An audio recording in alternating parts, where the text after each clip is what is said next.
السلام علیکم ورحمۃ اللہ وبرکاتہ۔ آج ہم جماعت دہم کے کوشچن بینک جو کہ اردو مضمون کا ہے اس سے قواعد کا سیکشن سالو کریں گے، جو کہ سوال نمبر 4 کا الف ہوتا ہے۔ اس میں سب سے پہلے آپ کو مفرد، مرکب اور جملوں کی شناخت کے لیے سوال آئے گا، جس میں آپ کو کل 2 سے یا 4 سرگرمیاں دی جائے گی جس میں سے آپ کو کوئی 2 حل کرنا ہوگے۔ یہاں پر آپ کو آپ کے سلیبس سے بہت سارے سوالات دیے گئے ہیں، جس میں سے آپ کو جملوں کی شناخت کرنی ہے یا جملے پہچاننا ہے۔ چلیے آئیے دیکھتے ہیں۔ سب سے پہلے ہے القصہ دل بادشاہ، حقیقت آگاہ بھوت بے دل ہوا۔ یہ مفرد جملہ ہے۔ آپ لوگوں کو پتہ ہے مفرد جملوں میں مبتدا اور خبر ایک ہوتا ہے، اور یہ بالکل سادہ جملہ ہوتا ہے، اس میں کوئی اور جملہ ایڈ نہیں ہوتا ہے۔ وہ کسی صلہ و ستائش کے طلبگار بھی نہ تھے، یہ بھی مفرد جملہ ہے۔ اب تیسرا جملہ لے لیتے ہیں۔ جب ایک شخص لقمہ مرتب کر لیتا ہے تو پہلے اپنے قریبی ساتھیوں کو پیش کرتا ہے۔ یہاں پر 2 سینٹنس ہیں جو کہ تو سے جوڑے گئے ہیں۔ تو اس میں ایک آزاد فقرہ ہوتا ہے اور دوسرا تابع فقرہ ہوتا ہے، یعنی کہ ایک فقرہ اپنے معنی مکمل کرنے کے لیے دوسرے فقرے پر منحصر ہوتا ہے۔ یعنی کہ یہاں پر پہلا جملہ لے لیجئے، جب ایک شخص لقمہ مرتب کر لیتا تو آپ کو یہ پڑھنے سے لگتا ہے کہ اس کے آگے کچھ اور ہونا چاہیے، تو پہلے اپنے قریبی ساتھیوں کو پیش کرتا ہے، یہ آزاد فقرہ ہے۔ یہ پہلا جملہ اپنے دوسرے جملے پر منحصر ہے، اسی لیے یہ مخلوط جملہ کہلائے گا۔ 1 درہم میں وہ ٹوکریاں بنانے کے لیے کھجور کے پتے خریدتے، 1 درہم گھر میں خرچ کرتے اور 1 درہم خیرات کر دیتے۔ یہ مرکب جملہ ہے، کیونکہ اس میں 3 جملے ہیں، لیکن تینوں بھی جملے اپنی جگہ اپنے معنی مکمل کرتے ہیں۔ لطف یہ ہے کہ مجھے معلوم تھا تمہاری بیوی بھلی چنگی ہے۔ یہ مخلوط جملہ ہے۔ اگر آپ کو مفرد، مرکب اور مخلوط جملوں کے بارے میں مزید معلومات حاصل کرنا ہے تو اس پر میری ایک ویڈیو بنی ہوئی ہے، میں اس کی لنک آپ کو ڈسکرپشن باکس میں دے دوں گی۔ اسی طرح سے یہاں پر آپ کو بہت سارے سوالات دیے گئے ہیں، اس کے جوابات انہی کے ساتھ لکھے گئے ہیں۔ میں رینڈملی آپ کو سوالات پڑھ دوں گی۔ حق تعالیٰ تم کو سلامت اور تندرست اور خوش رکھے۔ یہ مفرد جملہ ہے۔ اگر آپ کہیں گے یہ اور سے جوڑا گیا ہے، تو یہ اور سے جوڑا گیا ہے، لیکن یہ ایک مکمل سینٹنس ہے، اس میں کوئی اور دوسرا جملہ ایڈ نہیں ہے، اسی لیے یہ مفرد جملہ کہلائے گا۔ اب اس نے دیکھا کہ اس کا سایہ قدموں تلے نہیں بلکہ کچھ لمبا ہو گیا ہے۔ یہ مخلوط جملہ ہے۔ اسی طرح سے کل 15 سرگرمیاں دی گئی ہیں۔ چلیے اب آگے چلتے ہیں، جس میں آپ کو سوال نمبر 2 محاورے کے لیے آئے گا۔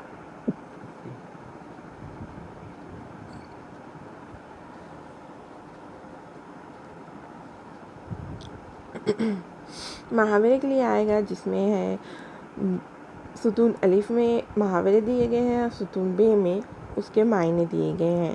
یہاں پر مختلف رنگوں کے ذریعے سے میں نے ان کے جوڑیاں لگا دی ہے، جیسے بغل بجانے کا خوش ہونا، کلیجہ شق ہونا، بہت دکھ ہونا، آشکار ہونا، ظاہر ہونا۔ اب اس کے بعد ب میں درج ذیل جملوں میں خط کشیدہ الفاظ کی جگہ قوسین میں سے مناسب محاورے استعمال کیجیے۔ یعنی کہ آپ کو ایسا بھی کوشچن آ سکتا ہے کہ آپ کو سینٹنس دیا گیا ہوگا اور اس کے نیچے کچھ الفاظ کو انڈر لائن کیا گیا ہوگا، یعنی کہ خط کشیدہ کیا گیا ہوگا، جس میں سے آپ کو اوپر قوسین میں دیے گئے محاورے کو اس الفاظ کی جگہ پر لکھنا ہے، یعنی کہ اس کے معنی۔ جیسے کہ سوال نمبر 1 ہے، ہائے میرا تو بڑا نقصان ہو گیا۔ اب یہاں پر بڑا نقصان ہو گیا کو انڈر لائن کیا گیا ہے، جس کے معنی ہے دیوالا پٹ جانا، یعنی کہ اس معنی کا ہمیں محاورہ اس کی جگہ لکھنا ہے، یعنی کہ دیوالا پٹ جانا۔ فساد میں نہ جانے کتنی عورتوں کے شوہر مر گئے۔ اب شوہر مر جانا یعنی کہ سہاگ لوٹ جانا، یعنی کہ سہاگ لوٹ گئے۔ آپ کی مدد سے اس تقریب کی عزت بڑھ گئی۔ عزت بڑھ گئی یعنی کہ 4 چاند لگانا۔ اب مندرجہ ذیل محاوروں کو اپنے جملوں میں اس طرح استعمال کیجیے کہ ان کے مفہوم واضح ہو جائیں، یعنی کہ آپ کو کچھ محاورے دیے گئے ہوں گے اور آپ کو اس کو جملوں میں استعمال کرنا ہوگا، جیسے دیا سلائی دکھانا، راستہ دکھانا۔ اندھیرے میں مسافر چل رہے تھے تو ہم نے انہیں ٹارچ دکھا کر دیا سلائی دکھائی۔ آگ میں تیل ڈالنا یعنی کہ لڑائی جھگڑے کو اور زیادہ بڑھانا۔ پاپڑ بیلنا یعنی کہ بہت زیادہ محنت کرنا۔ قصہ پاک ہونا یعنی کہ قصہ ختم ہونا۔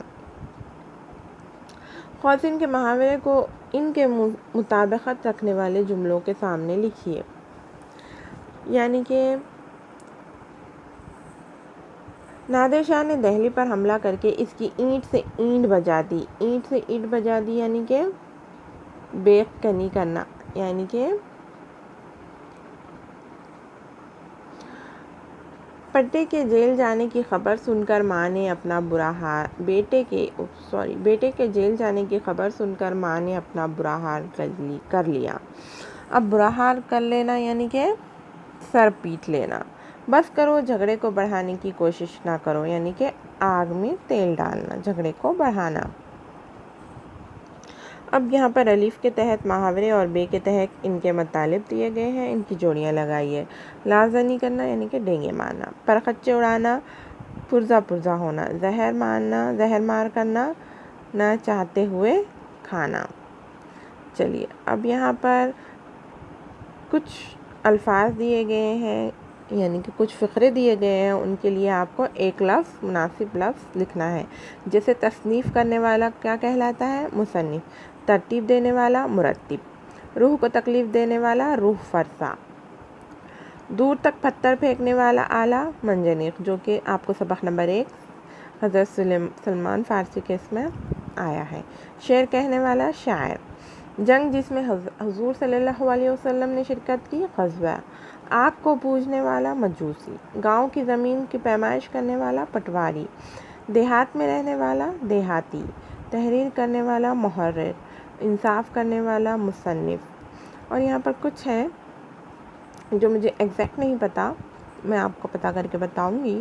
ترجمہ کرنے والا مترجم۔ اور اس کے علاوہ بھی آپ کو ایک کوشچن آئے گا جس میں درجہ ذیل کی تعریف کے لیے ایک لفظ لکھیے، یعنی کہ آپ کو اصناف ادب میں سے اصناف نثر اور اصناف سخن کے کچھ کی تعریفات دی گئی ہوگی، آپ کو پہچانا ہے کہ وہ کون سی ادب کی قسم ہے۔ ایسی نظم جس میں اللہ تعالیٰ کی تعریف کرتے ہوئے دعا مانگی جائے وہ مناجات ہے، اور جس میں اللہ تعالیٰ کی تعریف کی جائے وہ حمد کہلاتی ہے۔ ان دونوں کا فرق آپ کو یاد رکھنا چاہیے۔ وہ نظم جس میں شاعر واقع کربلا شہدائے کربلا کا ذکر کرے وہ کربلائی مرثیہ کہلائے گا۔ نثری ادب کی وہ صنف جس میں سفر کے حالات، تجربات اور مشاہدات بیان کی جائے وہ سفر نامہ ہے۔ وہ نظم جس میں کسی بادشاہ، امیر، وزیر، شخص یا شے کی تعریف کی جائے وہ قصیدہ کہلاتا ہے۔ وہ نظم جس میں رب کائنات کی تعریف و توصیف بیان کی جائے وہ حمد ہے۔ ایسی صنف جس میں حضرت محمد کی تعریف بیان کی جائے وہ نعت ہے۔ وہ نظم جس میں صرف 4 مصرع ہوں، جن کا پہلا، دوسرا اور چوتھا مصرع قافیہ ہو، وہ رباعی کہلاتی ہے۔ ہندی شاعری کی معروف صنف جو گانے کے لیے ہوتی ہے وہ گیت کہلاتی ہے۔ وہ نظم جس میں کئی واقعے یا منظر وغیرہ کی تصویر کشی کی جاتی ہو وہ مثنوی کہلاتی ہے۔ اسی کے علاوہ نثری ادب کی وہ صنف جو پیغام رسانی کا ذریعہ ہے وہ خط کہلاتا ہے۔ یعنی کہ آپ صرف اتنے بھی یاد کر لیں تو آپ کو بہت زیادہ ہوگا، کیونکہ اس میں تقریباً سبھی کور کر لیے گئے ہیں۔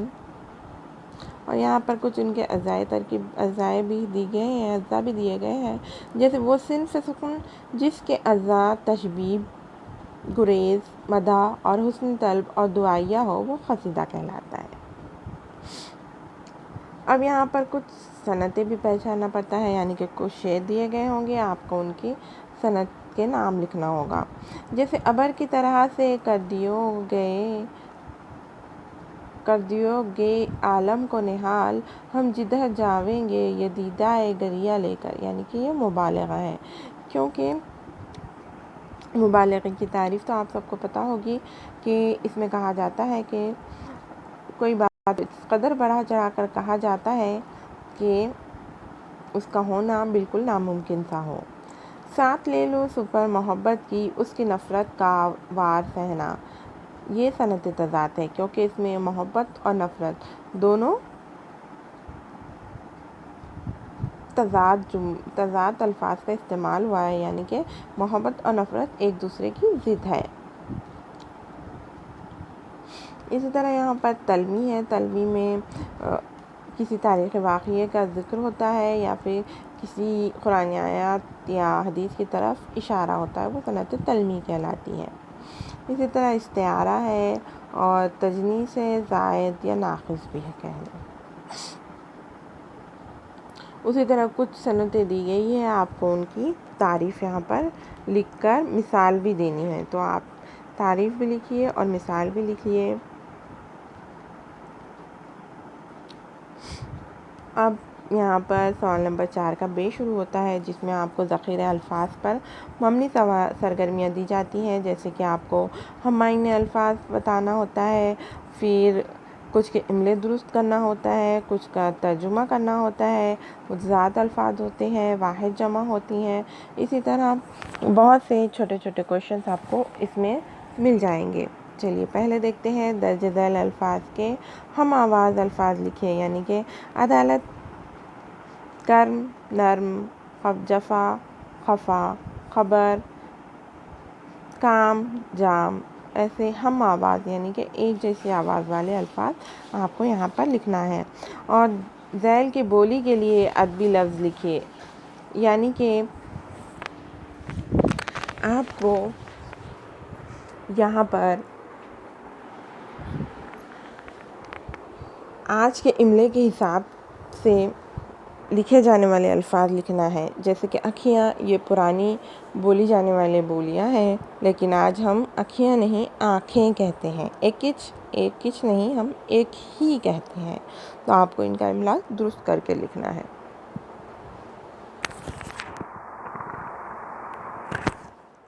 اب یہاں پر متضاد الفاظ یعنی کہ ضد لکھنا ہے، عزت، ذلت، آسان، مشکل، سچ، جھوٹ، حق، باطل، عام، خاص۔ اب یہاں پر ہر گروہ میں سے متعلق غیر متعلق لفظ الگ کیجیے، یعنی کہ جیسے درخت، پودے، پانی، شاخ۔ اب یہاں پر پانی کیسا ہو گیا؟ الگ، کیونکہ درخت، پودے، پانی، شاخ یہ سب درخت کے حصے ہوتے ہیں۔ دسترخوان، پلیٹ، کانٹا، چھری، یہ بھی کیا ہے؟ جس میں سے دسترخوان الگ ہے۔ اب واحد کی جمع یا پھر جمع کے لیے واحد یہاں پر آپ کو کر دیے گئے ہیں۔ ہم معنی الفاظ کی جوڑیاں، معاون، مددگار، ادیب، قلمکار، نامور، مشہور۔ اسی طرح آپ کو مناسب سابقے اور لاحقے لگا کر ہر ایک سے ایک بامعنی لفظ بنا کر لکھنا ہے۔ نا مراد، بے بس، کم عقل۔ یہاں پر مثالیں بھی دی گئی ہے، سابقے کی پرمغز، پرجوش، پرمعنی۔ یہاں پر پنچ، پیش وغیرہ سرگرمیاں دی گئی ہیں آپ کو۔ بعض، جہاں بعض، لاحقے کے لیے لاحقے جو بعد میں لگتے ہیں، سابقے جو پہلے لگتے ہیں، ٹھیک ہے۔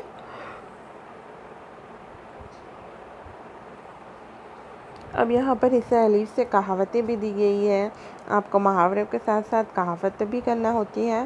کہاوتیں آپ کو ٹھیک محاوروں کے بعد ہی کہاوتوں کا کویشچن آئے گا، جس میں کہاوتوں کی تفہیم پر مبنی سرگرمی حل کرنی ہوتی ہے۔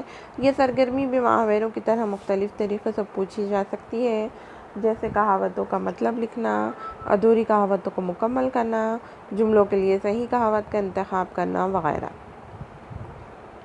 ہر صحیح جواب کے لیے 1 نمبر، کل آپ کو 2 نمبر ملے گے۔ اب یہاں پر درج ذیل کہاوتوں کا مطلب بیان کرنا ہے، جیسے کاغذ کی ناؤ آج نہ ڈوبی کل ڈوبی، یعنی کہ انسان کو ایک نہ ایک دن مرنا ہے۔ کبھی کے دن بڑے، کبھی کی رات بڑی، یعنی کہ انسان کے ہر دن خوشحالی نہیں رہتے، کبھی انہیں دکھ کا سامنا بھی ہوتا ہے تو کبھی خوش بھی رہتے ہیں۔ سچ کو آنچ نہیں، یعنی کہ سچ بات کہنے والا کبھی کسی سے نہیں ڈرتا۔ گھائل کی گت گھائل جانے، یعنی کہ تکلیف زدہ، مصیبت زدہ کی مصیبت صرف وہی جان سکتا ہے، یعنی کہ ہم اس کے درد کو محسوس نہیں کر سکتے۔ زیر کے ہر مطلب کے لیے کوئی ایک کہاوت لکھے، یعنی کہ اب یہاں پر کہاوتوں کا مطلب دیا گیا ہے، آپ کو کہاوت لکھنی پڑے گی۔ بھلائی کرنے کے باوجود برائی ملنا، یعنی کہ نیکی کر دریا میں ڈال۔ اپنی ضد پر اڑے رہنا، ٹس سے مس نہ ہونا۔ بات مجھ سے نکلتے ہی مشہور ہو جاتی ہے، یعنی کہ صرف نام ہی نام ہے، یعنی کہ اونچے دکان پھیکے پکوان، یعنی کہ بات منہ سے نکلتے ہی مشہور ہو جاتی ہے، یعنی کہ منہ سے نکلی اور کوٹھے پر چڑھی۔ ذیل کے ہر مطلب کے لیے کوئی ایک کہاوت لکھیے، یہ تو اپنی کریں ہم نے، اور یہاں پر کچھ ادھوری کہاوتیں دی جاتی ہے تو آپ کو اسے مکمل کرنا ہے۔ ذیل کے بیانات کو پڑھ کر ان کی مثال میں بولی جانے والی کہاوت خواتین سے چن کر لکھیے۔ ایک بچہ پڑھ لکھ کر ڈاکٹر بننا چاہتا ہے۔ اس نے اپنی تعلیم پوری کرنے کے لیے ہر مشکل کا سامنا کیا اور ایک دن وہ کامیاب ڈاکٹر بن گیا۔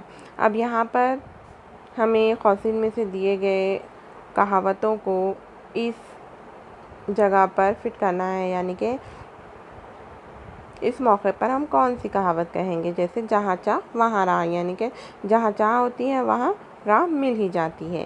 ایک مصیبت سے نکل کر دوسری مصیبت میں پڑ جانا، آسمان سے گرا کھجور میں اٹکا۔ اپنی غلطی ہونے کے باوجود دوسروں پر الزام دھرنا، الٹا چور کوتوال کو جانے۔ حاجی جیسے نیک انسان کا بیٹا چور کیسے، ولی کے گھر شیطان۔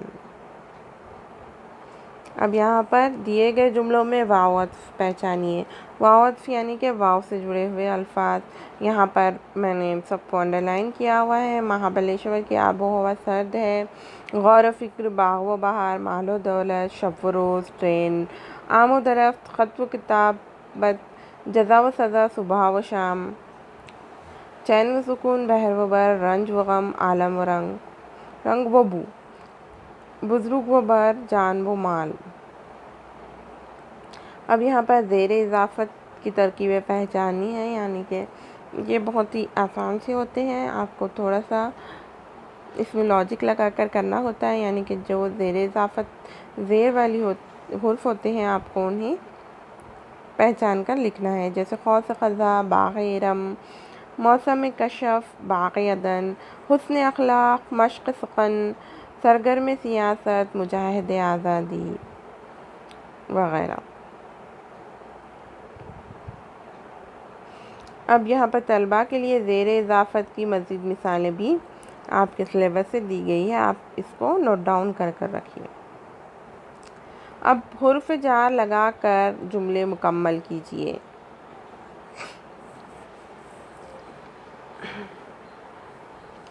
مجھے گھر پر چھوڑ دو، یہ کتاب کس کی ہے؟ آپ کو خط ملا، گھر پر کون ہے؟ نادیہ نے پانی پیا وغیرہ۔ یہ سب حرف جار ہے جس کو میں نے انڈر لائن کیا ہے۔ اب یہاں پر دیے گئے جملوں میں مضاف اور مضاف الیہ پہچاننا ہے۔ مضاف اور مضاف الیہ میں مضاف الیہ پہلے آتا ہے اور مضاف بعد میں آتا ہے، اور ان کے بیچ میں جو ہوتا ہے وہ اضافی ترکیب ہوتی ہے۔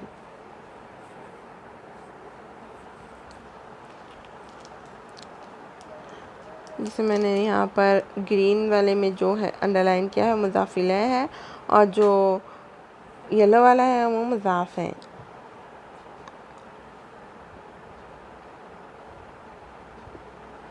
اب یہاں پر بھی آپ کو دیے گئے فقروں کے لیے ایک لفظ ہے جو آپ دیکھ سکتے ہیں: نماز پڑھانے والا امام، وکالت کرنے والا وکیل، انصاف کرنے والا منصف، شعر کہنے والا شاعر، ترتیب دینے والا مرتب، تصنیف کرنے والا مصنف، علاج کرنے والا معالج، درس دینے والا مدرس، ترجمہ کرنے والا مترجم، سودا کرنے والا سوداگر، علم حاصل کرنے والا طالب علم، سفر کرنے والا مسافر، شرارت کرنے والا شرارتی، انصاف کرنے والا منصف، دھوکہ دینے والا دھوکے باز، بھیک مانگنے والا بھکاری، مچھلی پکڑنے والا ماہی گیر، شکار کرنے والا شکاری وغیرہ۔